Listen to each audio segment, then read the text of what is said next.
Okay, we've just finished the German first player turn, including their mechanised movement phase, and it was not the most successful turn known to wargaming. In every case in the north, the Germans took an infantry loss, but advanced one hex. So they had reasonably good odds, but rolled reasonably badly on all three of those situations. In the southern front, they had some success here on the extreme left, inflicting a loss on the Soviets and forcing a retreat. But then in the centre, they actually suffered a loss and retreated themselves, the Germans. On the right, they inflicted one loss and moved forward incrementally. So the Germans have just about finished their mechanised movement, as I said. Look, one particularity with the approach that I'm taking is that I'm not allowing infiltration from zone of control to zone of control within a fortification hex, because according to the original Kursk rules, that would have cost a total of 5 movement points just to go from hex to hex, plus an additional 2 movement points to move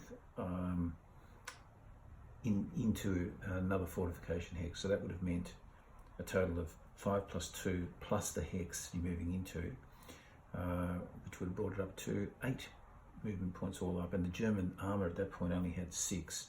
Now the German armour here has got 8. So I'm just saying, effectively, for either side, you can't move from zone of control to zone of control within where you're ending up in a enemy fortified hex. So the Germans are basically having to push through these belts of wire, and it looks like what I'll do, and whether it has any effect or not, it's open to discussion. But so the first infiltration zone, or the first defensive zone, will be a shift of 2, which has been significant. The second will be a shift of 1, and the third will be a shift of 1 also, for this May scenario. So at this point, I think I'll need to move this one also, and what I'll do there is actually advance up to here, I believe. No, look, I might just leave him there, and we shall see what happens with the next movement point. Those where the Germans will have to decide where they'll put their focus. So there's no real need, there's no real advantage in advancing a lot of the German armour unless you actually want to occupy a key hex, because they'll just be pinned effectively. So I'll wait till, with regards to the Germans, to advance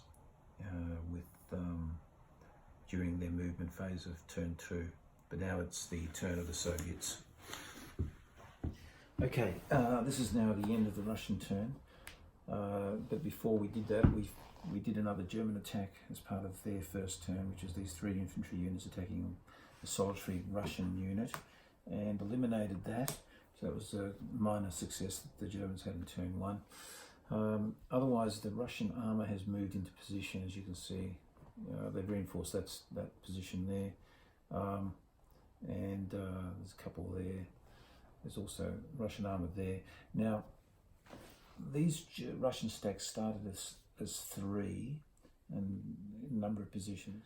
The Russian stacking is 2 in general, so I'm allowing the 3 stacks to start with, just to indicate that they were in prepared positions. Now that the mobile series of turns have started, the Russians won't stack to 3. Not only that, I think it's just going to make it completely impossible for the Germans to break through with these very large 3 stackers in those strong defensive belts. But we'll go ahead with this German move next. Okay, this is the completion of the German movement phase, first movement phase of turn 2, with attacks about to start in a number of locations. I've redirected some of the German attacking away from the centre, so just about So in other words, a lot of those disengaged panzers have now committed either to this right hook and left hook arrangement. Likewise here, some motorised troops have gone that way and some have gone this way. And some of these more stronger sections haven't been attacked. So we'll just see how this works, because I've found that we can actually find these more isolated Russian units which are not double stacked, although this is a double stacked one. We'll see how those attacks goes. I feel that rather than bashing our way into the wall,